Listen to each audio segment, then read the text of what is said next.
a deeper study in the book of Ephesians. Welcome as we explore Ephesians together. Explanation of a brief timeline of Ephesus. On the page we're looking at a brief timeline of Ephesus. The heading Background to Ephesus is for a historical overview that summarizes the major political and cultural shifts in the ancient city of Ephesus over nearly 4,000 years.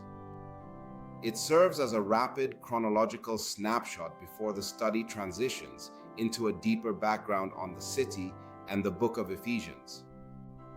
Based on the surrounding content, the timeline highlights 1. Early origins and founding. The region was first controlled by the Lelegians and Carians around 2000 BC. Later, Ionian Greeks, specifically Androclos, son of King Cedrus, are credited with founding the Greek city around 760 BC. 2. Conquests and Rebuilding. Ephesus repeatedly changed hands. Cimmerians, then Lydians under King Croesus, 7th to 6th century BC. Persians under Cyrus the Great, 546 BC.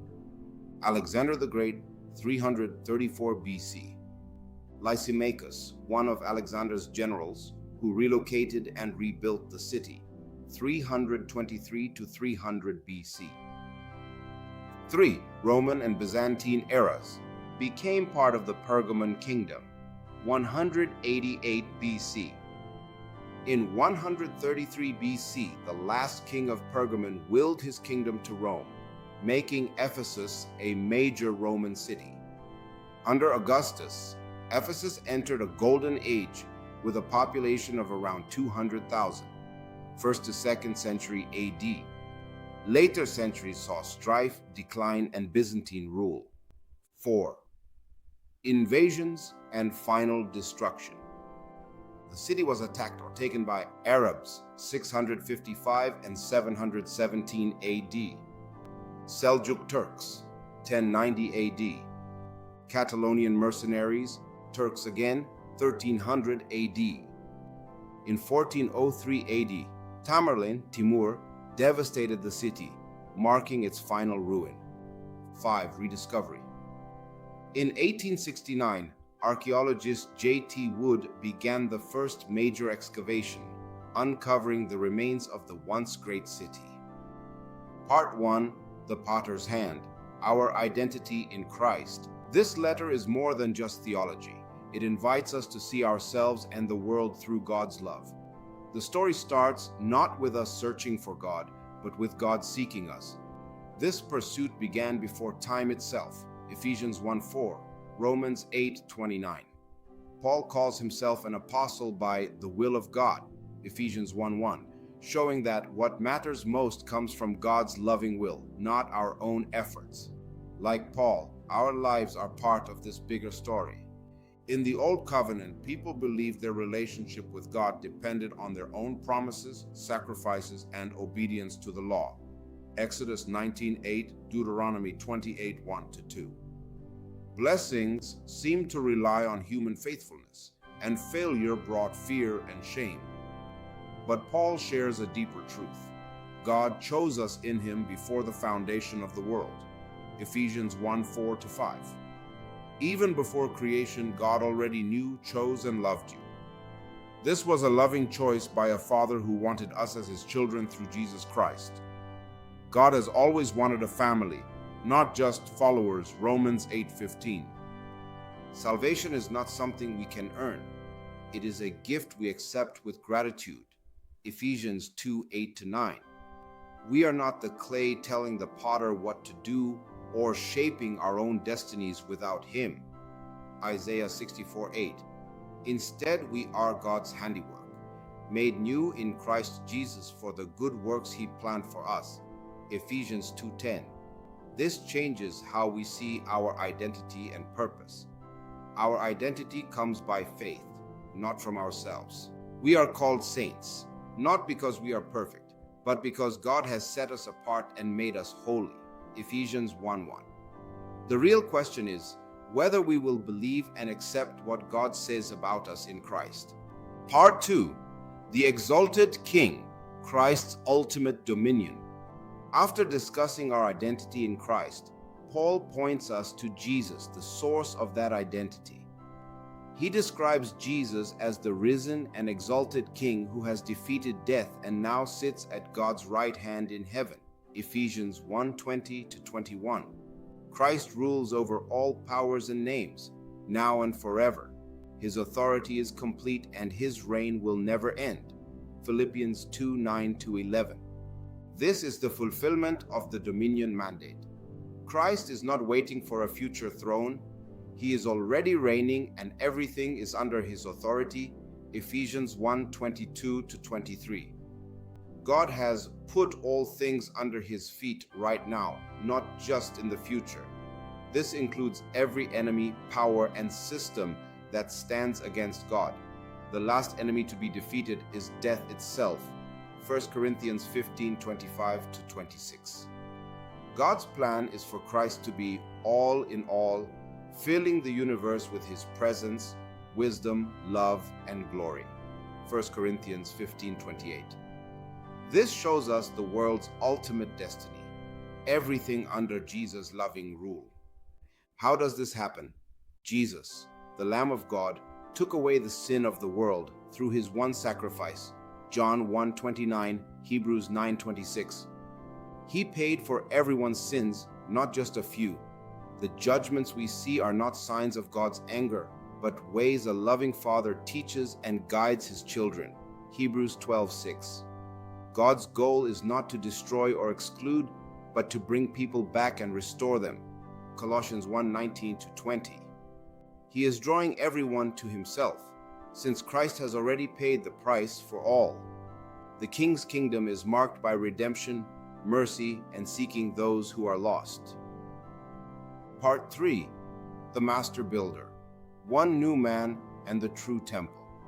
This redemption is real and active in the church, the body of Christ on earth. In the past, the Jewish temple had walls that separated people, Jews from Gentiles, men from women, priests from others, which led to division and exclusion.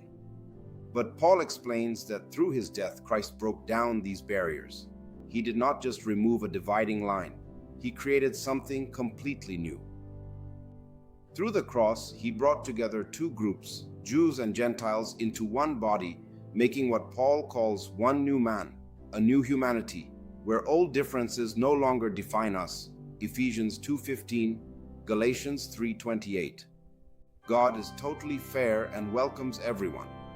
In Christ, there are no second-class citizens, no outer courts, and no inner circles.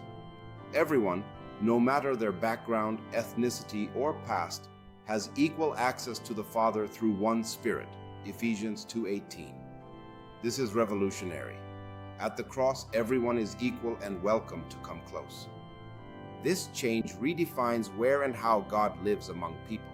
He is not limited to a building in Jerusalem or any man-made place. Acts 17:24. Instead, God is building a new temple made of living stones, his people. This temple stands on the foundation of the apostles and prophets, with Christ as the cornerstone.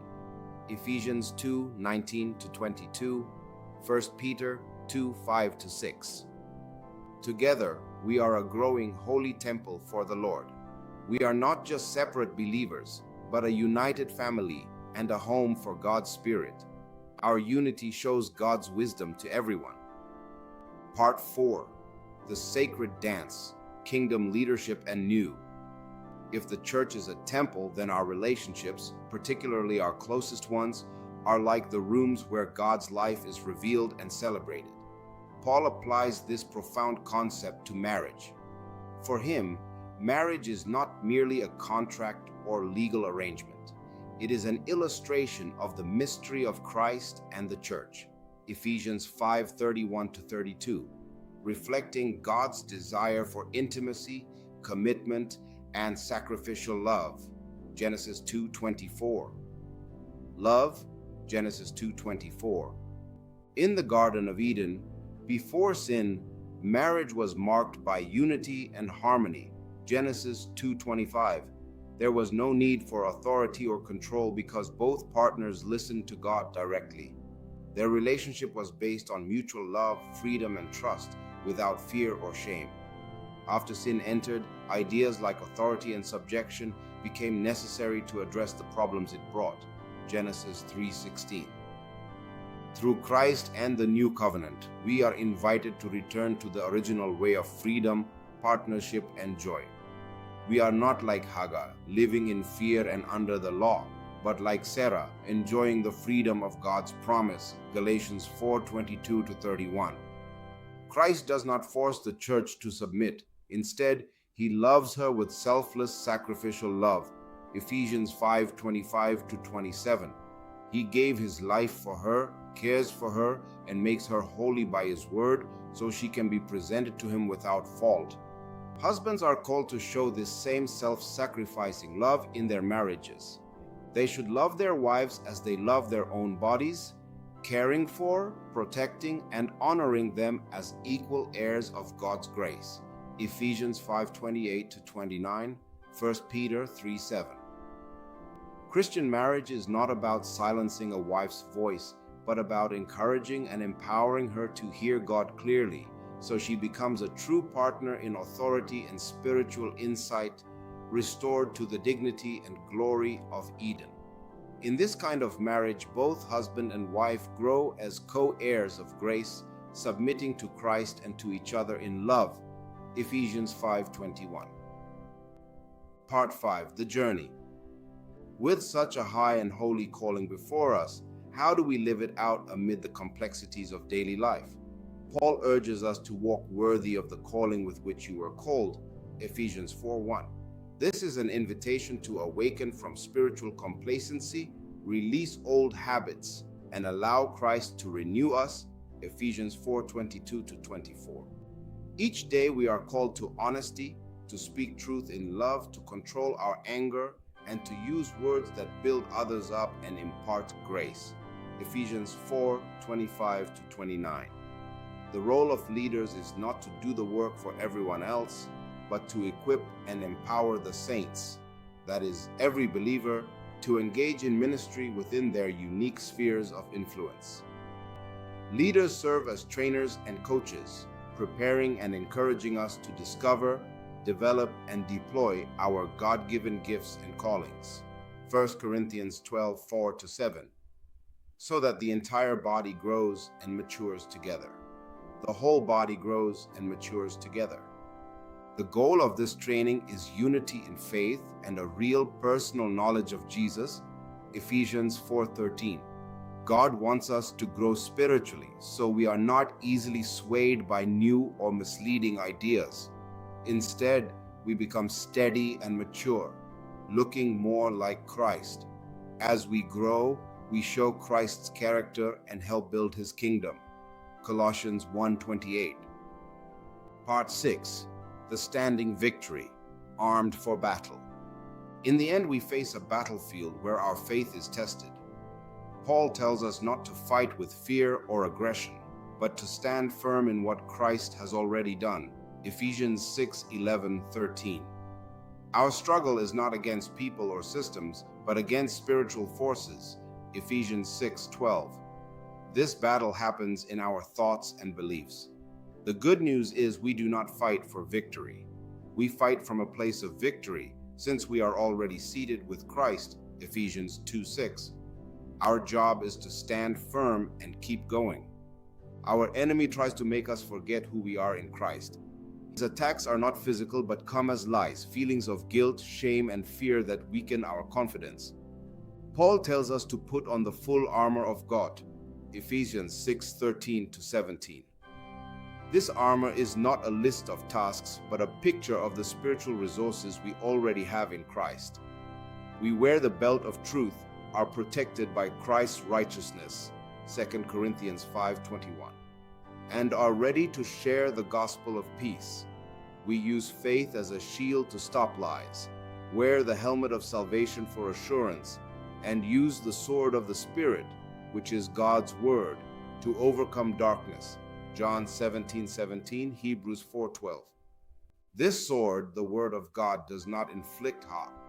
This sword, the word of God, does not bring harm but gives life, healing, and salvation to those who accept it. Isaiah 55:11, Revelation 19:15. From our God-given identity to standing strong in his armor, Ephesians encourages us to embrace who we are in Christ. Live boldly and freely in the victory he has given, knowing you are chosen and secure. When all is said and done, stand firm in grace, faith, and hope. For more Bible study, don't forget to like and subscribe.